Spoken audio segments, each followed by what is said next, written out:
እግዚአብሔር ነው ብላችሁ የራሳችሁ እኔ ይሄው ለዚህ እዚህ ጋር ከተናገርኩኝ ጥሩ አይደለም።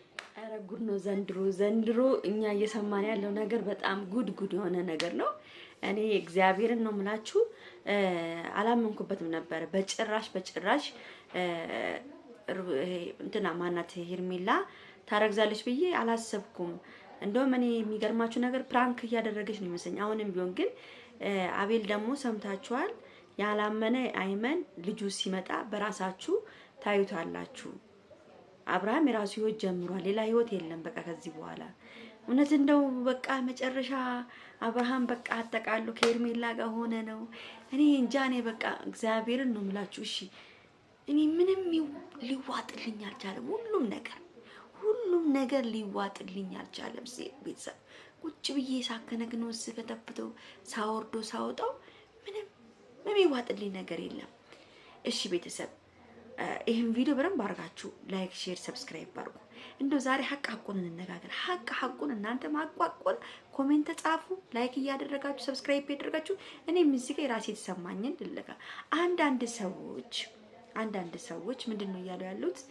ኧረ ዛፍ ድራማ ነው፣ ይሄ ድራማ ነው፣ ድራማ እየሰሩብን ነው ብላችሁ አንዳንድ ሰዎች እየተናገራችሁ ነው ያላችሁት። እሺ ድራማ ከሆነ ቤተሰብ እንዴት ነው አብርሽ ከሄርሜላ ጋር እንደዛ እየሆነ እንደዛ እየተሳሳመ እንደዛ እያቀፋት እንደዛ እየተገሸላለጡ አንገት ስር ገብቶ አንድ ወንድ ልጅ አንገት ስር ገብቶ እዚህ ጋር ከሳመ እኮ በቃ አለቀልሽ እኮ እንዴ! እንዴት ነው ድራማ ነው የምትሉት? እሺ ድራማ ከሆነ ለምን አብርሃም ከሄርሜላ ጋር በቲክቶክ ይመጣል? አብርሃም ከሄርሜላ ጋር ለምን በቲክቶክ ይመጣል? ከመጣፍ ስራ ከሆነ ደግሞ በዩቲዩባችሁ ሰርቶ መለያየት እኮ ይችላል እኮ። እነዚህ ልጆች እኮ ይሄ ሄርሜላና አብርሽ እኮ ቤተሰብ 24 ሰዓት እኮ አብሮ እኮ ነው የሚውሉት። እግዚአብሔርን ነው የምላችሁ 24 ሰዓት እኮ ነው አብሮ የሚውሉት። እንዴ ይሄ ልጅ እኮ ከሄርሜላ ጋር አይገናኝም። እኔ የራሳቸው እግዚአብሔርን ነው የምላችሁ የራሳቸው እኔ ይሄው ለዚህ እዚህ ጋር ከተናገርኩኝ ጥሩ አይደለም። ከነሱ ጋር አብሮ የሚሰራ ሰው ነው ነገረኝ። ገብቷቸዋል? ድራማ ለምትሉ ሰዎች ማለት ነው። አብርሃምና ሄርሜላ ተለያይተው አያውቁም። ተለያይተው ሰኮንድ አይለያዩም ያሉ ለሰኮንድ ማታም ቀን ድንገራችሁና ማለት ነው። እና ይሄን ድራማ የምትሉት የምን ድራማ ነው? ይሄ ድራማ አይደለም። ይሄ እውነተኛ ነገርን ዘጭ አድርጎ ነው እንትን ያደረጉ ያሉት። አሁን ይኸውላችሁ ቤተሰብ እዚህ ጋር ደግሞ ልንገራችሁ። አብርሃም አንዳንድ ባለጌዎች ከሌላ ሰው ነው ያረገዘችው። ያኒ ሄርሜላ ሄዳ ከሌላ ሰው ጋር ተኝታ አረገዘች። እናንተ ጤነኛ ናችሁ? ከሌላ ሰው ሄዳ የምታረግዙ ከአብርሃም ምን አታ ነው ሌላ ወንድ ጋር ሄዳ የምትሰካው? አብርሃም ላይ ተሰካም ሌላ ወንድ ጋር ከምትሰካ ምን አታ ነው ከአብርሃም ሌላ ወንድ የምታየው? እኔ እኮ አንዳንዴ እንደው የወረዳ አስተሳሰብ ከሌላ ሰው ጋር ያረገዘችው የአብርሃም አይደለም ይመርመር። ደግሞ የሚሙሉት ነገርሳ እንዴት ነው ከአብርሃም ያለው ነው? እርጉዝ ከሆነች ከአብርሃም ነው። አንድና አንድ ልንገራችሁና ማለት ነው። እርጉዝ ከሆነች አንድና አንድ ከአብርሃም ነው። ከሌላ ወንድ ነው ምናምን ያረገዘች ምናምን ለሚሉ ሰዎች ተወሱን። ጭንቅላታችሁን እንትን አታርጉት። እግዚአብሔር ነው። አሁን አብርሃም ምንድነው እዚህ ጋር የአብርሃም ማመን ብቻ ነው የሚያስፈልገው። አብርሃም አሁን ስላልተረጋጋ ነው። ተረጋግቶ ሲመጣ ምን ሲል ያው እርግዝናውን ሊቀበል ይችላል። ግን እኔ ይሄውላችሁ አሁን በሁለት ሳይድ ነው ያለሁት። በሁለት ሳይድ ነው። በምን ሳይድ ነው ያለሽው ብትሉኝ፣ አንደኛ ሄርሜላ አብርሽን የሆነ እንትን ልታረገው ፈልግ ይሆናል። የሆነ ፕራንክ ነገር ልታረገው ፈልግ ይሆናል። የዛ ያፈኗትን ቀለበቷን ያስወለቋትን ምናምን እሱን ልታስኬደው እንዲረሳ ምናምን በቃ ሌላ ችግር ውስጥ እንዳይገባ ብላም ሊሆን ይችላል ነው አንደኛ ነገር። ሁለተኛ ነገር ደግሞ እውነትም አርግዛ ሊሆን ይችላል፣ አይታወቅም።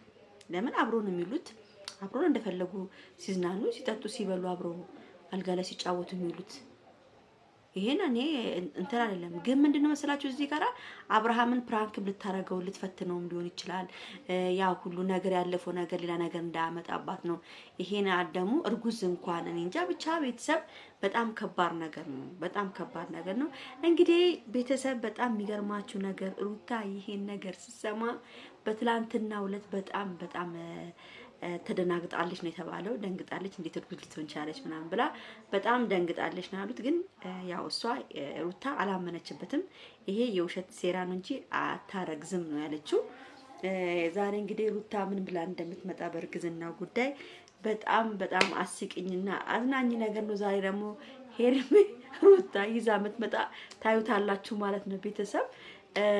ብቻ እኔ እንጃ እኔ አላቅም ቤተሰብ፣ እኔ ምን ብዬ እንደምናግራችሁ ብቻ አላቅም። ዛሬ ሁሉም ነገር እውነታው ሊፈጠር ይችላል። አብርሃም ምንድነው ሀሳቡ? በአሁን ሰዓት አብርሃም ማንም ከሰው ጋር እየተገናኘ አይደለም፣ ከማንም ሰው ጋር እያወራ አይደለም። በሩን ዘግቶ ነው ቁጭ ያለው። ገብቷችኋል? ሄርሜላና አብርሽ ራሱ ዛሬ ሊገናኙም ላይገናኙም ይችላሉ። አብሮ ሊመጡም ላይመጡም ይችላሉ ውዶቼ። እና አብርሃም ራሱ ቁጭ ብሎ እያሰበ ነው። እውነት ነው እውነት አይደለም እያለ ማለት ነው። እንግዲህ ጓደኞቹንም ጠይቃል ምናምን። ያው እነ ፈረንጁ ሙድ እየያዙ ነበረ። ብቻ ሄርሚዬ እርጉዝ ከሆነችም አሪፍ ነው። ግን እኔ በበኩሌ ግን እርጉዝ ባትሆን ነው የምለው። ማርያምን ነው የምላችሁ። አይ እርጉዝ ባትሆን ደስ ይላል። ግን አቤል ደግሞ እርጉዝ እንደሆነች በደንብ አድርጎ በቃ ተማምኖበት ነው ሲናገር የነበረው። ለምን በቀደምም ዛሬ ትመጣለች ስላለች ዛሬ መጣች። ገብቷቸዋል። ስለዚህ ተማምኖበት ነው እየተናገረ ያለው ማለት ነው። ብቻ አብርሃምን እግዚአብሔር ጠብቆ ሌላ ችግር እንዳይፈጠርበት። አብርሃምም ይሄዳሉ እያለ ነው። ያው ለልጁ ሲል ነው። ያው ልጁ ትንሹ ልጅ በጣም ነው የሚያሳዝነው እንጂ አብርሃም ትንሽ ከሀገር ወጥቶ የሆነ ቦታ መሄድም ስላሰበ ቢሄድ ጥሩ ይመስለኛል ነው የምለው። ትንሽ ራሱን ቢያረጋጋ። እውነት በጣም ጭንቀት ውስጥ ነው ይሄ ሰውዬ ያለው። ይሄ ልጅ በጣም ጭንቀት ውስጥ ስላለ የሆነ ነገር ተረጋግቶ ቢመጣ ይሻላል ቤተሰብ። እና ከሄርሜላ ጋር ያለውን ነገር እርግጠኛ ነኝ ያስተካክለዋል። ሄርሜላ እርጉዝ አይደለችም፣ ለማየት ያብቃችሁ። አንድና አንድ እርጉዝ ብትወጥ እኔ ምንም ማለት አለም፣ ግን አይደለችም። እሺ ሩታ እርጉዝ ነኝ ብላ አልነበረ? የት እርግዝናው? እሺ ተሸፋፍኖ ቀራለ። የሩታ እርጉዝ ነኝ ብላ ስትቀውጡ አልነበረ? የታለ እርግዝናው? እርግዝናው የለም። ስለዚህ ዝም ብሎ ፕራንክ ነው። በእርግዝና የለም በሄርሜላ ውሸት ነው። ለማንኛውም ይሄን ቪዲዮ ላይክ፣ ሼር፣ ሰብስክራይብ አድርጉ። ወዳችኋለሁ። ቻው ቻው።